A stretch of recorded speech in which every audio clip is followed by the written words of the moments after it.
యోహాను సువార్త 4వ అధ్యాయం. యోహాను కంటే యేసు ఎక్కువ మంది శిష్యులనుగా చేసుకొని వారికి బాప్తిస్మమిచ్చుతున్న సంగతి పరిసయ్యులు వినిరని ప్రభువునకు తెలిసినప్పుడు ఆయన యూదయ దేశము విడిచి గలిలయ దేశమునకు తిరిగి వెళ్ళెను.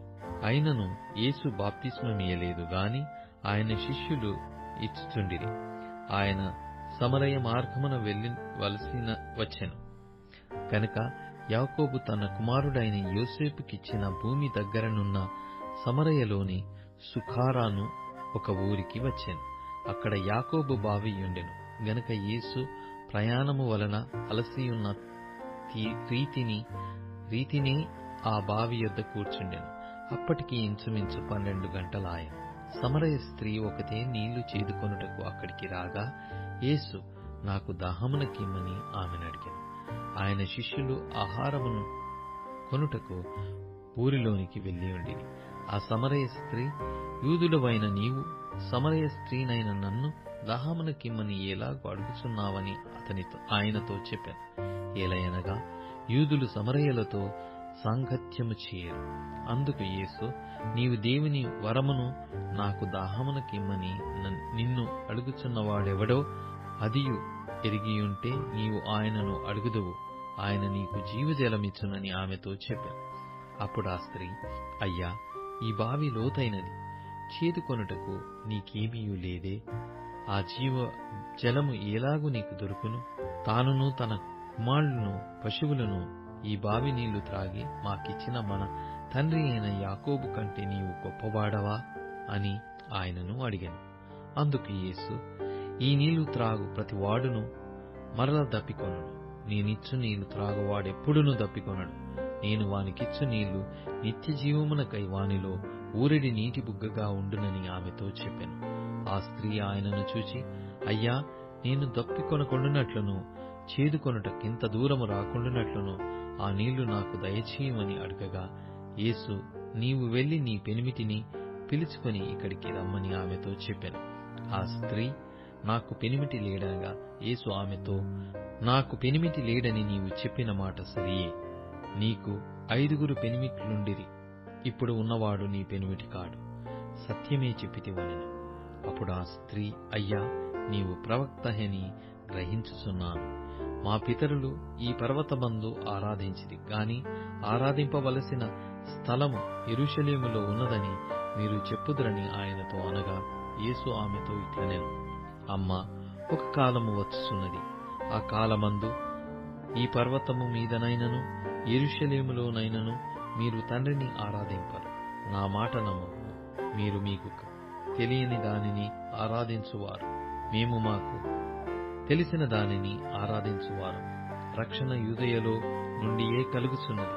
అయితే యథార్థముగా ఆరాధించువారు ఆత్మతోనూ సత్యముతోనూ తండ్రిని ఆరాధించు కాలము వచ్చుచున్నది, అది ఇప్పుడును వచ్చియేయున్నది. తన్ను ఆరాధించువారు అట్టివారే కావలెనని తండ్రి కోరుచున్నాడు. దేవుడు ఆత్మ గనుక ఆయనను ఆరాధించువారు ఆత్మతోనూ సత్యముతోనూ ఆరాధింపవలెనని. ఆ స్త్రీ ఆయనతో, క్రీస్తనబడిన మెస్సీయా వచ్చునని నేనెరుగుదును. ఆయన వచ్చినప్పుడు మాకు సమస్తమును తెలియజేయునని చెప్పగా యేసు, నీతో మాటలాడుచున్న నేనే ఆయననని ఆమెతో చెప్పాను. ఇంతలో ఆయన శిష్యులు వచ్చి ఆయన స్త్రీతో మాటలాడుట చూసి ఆశ్చర్యపడిరి గాని నీకేమి కావలెనని అయినను ఈమెతో ఎందుకు మాటలాడుచున్నవని అయినను ఎవడునూ అడగలేదు. ఆ స్త్రీ తన కుండ విడిచిపెట్టి ఊరిలోనికి వెళ్లి, మీరు వచ్చి నేను చేసినవన్నీ నాతో చెప్పిన మనుషుని చూడుడి, ఈయన క్రీస్తు కాడా అని ఆ ఊరి వారితో చెప్పగా వారు ఊరిలో నుండి బయలుదేరి ఆయన యొద్దకు వచ్చుచుండిరి.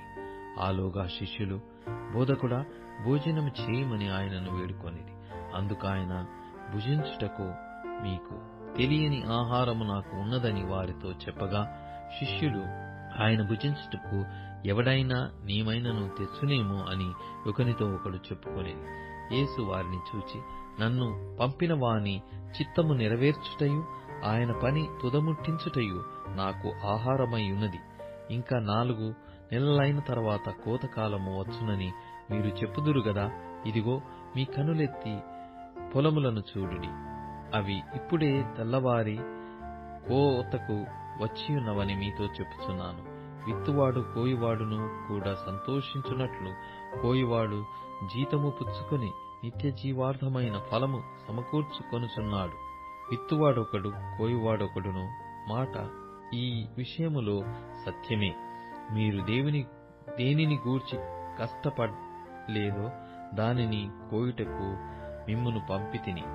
ఇతరులు కష్టపడిరి, మీరు వారి కష్టములలో ప్రవేశించుచున్నారని చెప్పాను. నేను చేసి ఉన్నవనియు నాతో చెప్పెనని సాక్ష్యమిచ్చిన స్త్రీ యొక్క మాటను బట్టి ఆ ఊరిలోని సమరయులలో అనేకులు ఆయన యందు విశ్వాసముంచిరి. ఆ సమరయులు ఆయన యుద్ధకు వచ్చి తమ యుద్ధ ఉండమని ఆయనను వేడుకొనిరి గనక ఆయన అక్కడ 2 దినములుండెను. ఆయన మాటలు వినినందున ఇంకను అనేకులు నమ్మి ఆ స్త్రీని చూచి, ఇక మీదట నీవు చెప్పిన మాటలను బట్టి కాక మా మట్టుకు మేము విని ఈయన నిజముగా లోకరక్షకుడని తెలుసుకొని నమ్ముచున్నామనిది. ఆ 2 దినములైన తర్వాత ఆయన అక్కడి నుండి బయలుదేరి గలిలయకు వెళ్ళెను. ఎందుకనగా ప్రవక్త స్వదేశములో ఘనత పొందడని యేసు సాక్ష్యమిచ్చెను. గలిలయులకు కూడా ఆ పండుగకు వెళ్ళువారు గనక యెరూషలేములో పండుగ సమయమున ఆయన చేసిన కార్యములన్నీ వారు చూచినందున ఆయన గలిలయకు వచ్చినప్పుడు వారు ఆయనను చేర్చుకొనిరి. తాను నీళ్లు ద్రాక్షారసముగా చేసిన గలిలయలోని కానాకు ఆయన తిరిగి వచ్చెను. అప్పుడు కపెర్నహూములో ఒక ప్రధాని కుమారుడు రోగి అయ్యుండెను. యేసు యూదయ నుండి గలిలయకు వచ్చెనని అతడు విని ఆయన యుద్ధకు వెళ్లి తన కుమారుడు చావసిద్ధమై ఉండెను గనక ఆయన వచ్చి అతని స్వస్థపరచవలెనని వేడుకొనెను. యేసు సూచక క్రియలను మహత్కార్యములను చూడకుంటే మీరెంత మాత్రము నమ్మరని అతనితో చెప్పాను. అందుకు ఆ ప్రధాని, ప్రభువా, నా కుమారుడు చావకమునిపే రమ్మని ఆయనను వేడుకొని, యేసు, నీవు వెళ్ళుము, నీ కుమారుడు బ్రతికియున్నాడని అతనితో చెప్పగా, ఆ మనుష్యుడు యేసు తనతో చెప్పిన మాట నమ్మి వెళ్లిపోయెను. అతడింకా వెలుచుండగా అతని దాసులు అతనికి ఎదురుగా వచ్చి అతని కుమారుడు బ్రతికియున్నాడని తెలియజెప్పిరి. ఏ గంటకు వాడు బాగుపడసాగెనని వారిని అడిగినప్పుడు వారు, నిన్న 1 గంటకు జ్వరము వానిని విడిచెనని అతనితో చెప్పిరి. నీ కుమారుడు బ్రతికియున్నాడని యేసు తనతో చెప్పిన గంట అదే అని తండ్రి తెలుసుకొనెను గనక అతడును అతని ఇంటి వారందరూ నమ్మిరి. ఇది యేసు యూదయ నుండి గలిలయకు వచ్చి చేసిన 2వ సూచక క్రియ.